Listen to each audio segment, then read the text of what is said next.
হরি ওম। সকলকে নমস্কার। আজকে আমরা গীতা পাঠের এই 33তম পর্বে অর্থাৎ পাঠ 33 এই পর্বে গীতার দ্বিতীয় অধ্যায় সাংখ্যযোগের 31 এবং 32 নম্বর শ্লোক বিষয়ে জানব। আমরা এতদিন আত্মতত্ত্ব বিষয়ে আলোচনা শুনেছি। এই আত্মা অজর, অমর, অবিনশ্বর ইত্যাদি বলে ভগবান শ্রীকৃষ্ণ অর্জুনকে যুদ্ধ করার জন্য আগ্রহী করেছেন, যুদ্ধ করার জন্য উপদেশ দিয়েছেন যে সে যাদের সঙ্গে যুদ্ধ করবে তারা সকলেই এই নিত্য, এই অজর, অমর, অব্যয় পরমাত্মার অংশস্বরূপ।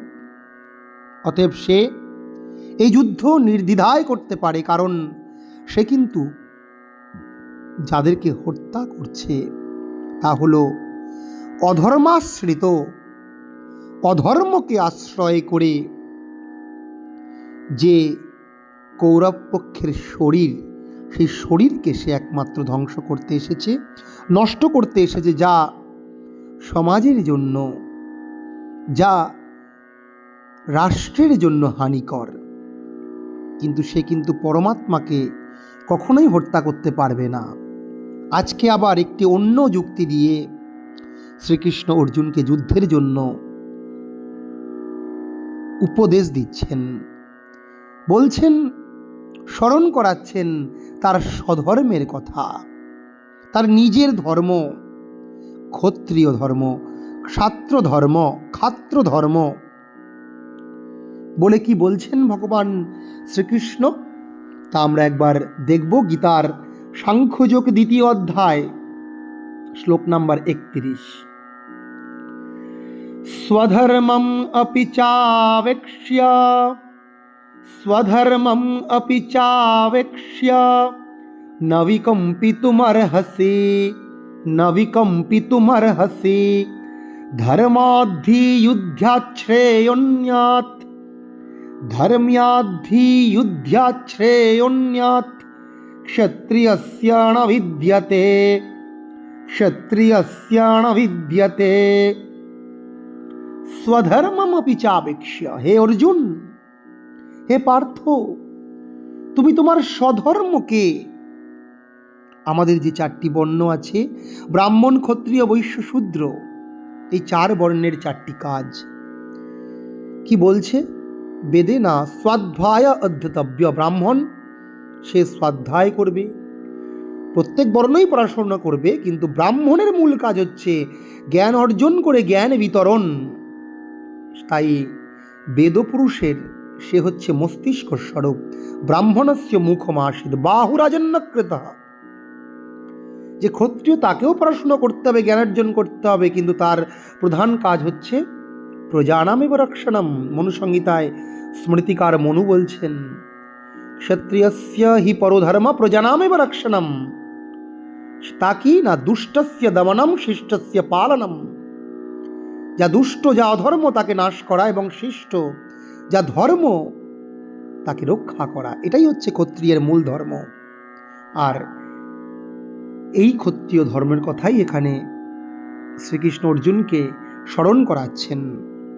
আর বৈশ্য তো সমাজের স্তম্ভস্বরূপ, অর্থনীতি।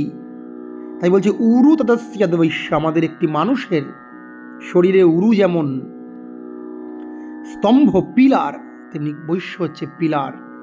আর পদভ্যাম শূদ্র অজায়ত, শূদ্র অজায়ত, অর্থাৎ শূদ্রকে পায়ের সঙ্গে তুলনা করা হচ্ছে এই ফুট, অর্থাৎ ভিত্তির স্বরূপ এই শূদ্র।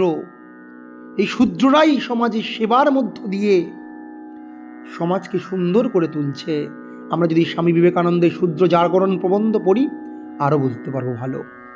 তাহলে অর্জুনের ক্ষত্রিয় ধর্ম হচ্ছে স্বধর্মকে রক্ষা করা, প্রজাদের রক্ষা করা। তাই সেই স্বধর্মকে তুমি লক্ষ্য করে ন বিকম্পিতুমর্হসি, তুমি কিন্তু শোক করতে পারো না। তুমি তোমার মনকে দ্বিধাগ্রস্ত করতে পারো না যে আমি যুদ্ধ করব কি করব না। এটা কিন্তু তোমার কখনোই করা উচিত নয়। শ্রীকৃষ্ণ এটাই বলছেন। কারণ কি?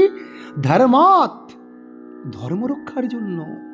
ধর্মাৎ হি অথঃ, তাই ধর্মর রক্ষার জন্যই যুদ্ধাৎ, যুদ্ধ ভিন্ন, শ্রেয়ঃ অন্যত ন বিদ্যতে, একজন ক্ষত্রিয় ব্যক্তির পক্ষে আর অন্য কোনো কাজই মঙ্গলকর হতে পারে না, শ্রেষ্ঠ হতে পারে না।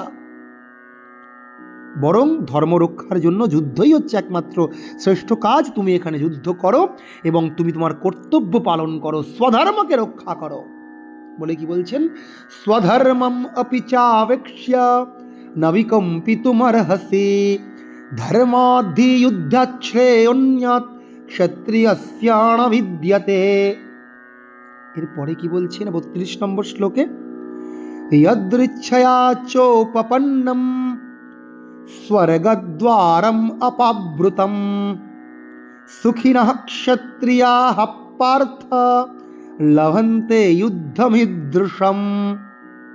বলছে হে পার্থ, যদৃচ্ছয়া অর্থাৎ অনিচ্ছা সত্ত্বেও চ উপপন্নম উপস্থিত হয়েছে এমন যে যুদ্ধ, ঈদৃশম যুদ্ধম, যে ক্ষত্রিয়ের কাছে তার অনিচ্ছা সত্ত্বেও, তার ইচ্ছা ছাড়াও যে যুদ্ধ করার সুযোগ, ঈদৃশম এই প্রকার যুদ্ধ করার সুযোগ ধর্মরক্ষার্থে উপস্থিত হয়েছে, ধর্মরক্ষার জন্য এরকম যুদ্ধ করার সুযোগ উপস্থিত হয়েছে, যা কিনা স্বর্গদ্বারমপাবৃতম, স্বর্গদ্বারকে উন্মোচিত করে, সেই স্বর্গদ্বারকে উন্মোচনকারী যুদ্ধম, যুদ্ধ উপস্থিত হয়েছে, তা কিন্তু অবশ্যই করা উচিত। কারণ এর ফলে ক্ষত্রিয়াঃ সুখিনঃ স্যুঃ, যারা ক্ষত্রিয় ব্যক্তি তারা সুখী হবে এবং তারা এইভাবেই সুখ লাভ করবে।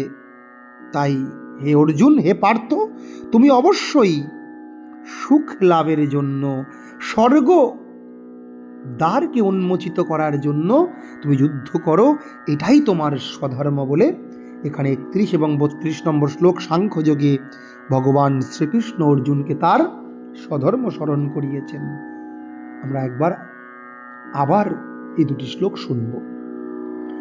স্বধর্মম অপি চাবেক্ষ্য ন বিকম্পিতুমর্হসি ধর্ম্যাদ্ধি যুদ্ধাশ্রেয়োন্যৎ ক্ষত্রিয়স্য ন বিদ্যতে যদৃচ্ছয়া চোপপন্নম স্বর্গদ্বারম অপাবৃতম সুখিনঃ ক্ষত্রিয়াঃ পার্থ লভন্তে যুদ্ধমিদৃশম। সকলকে নমস্কার। আমরা এইভাবে গীতা পাঠ শুনব এবং প্রত্যেকটি শব্দের অর্থ বুঝে বুঝে গীতা পাঠ প্রতিনিয়ত করব। মনের শান্তি এইভাবেই আমরা লাভ করতে পারবো।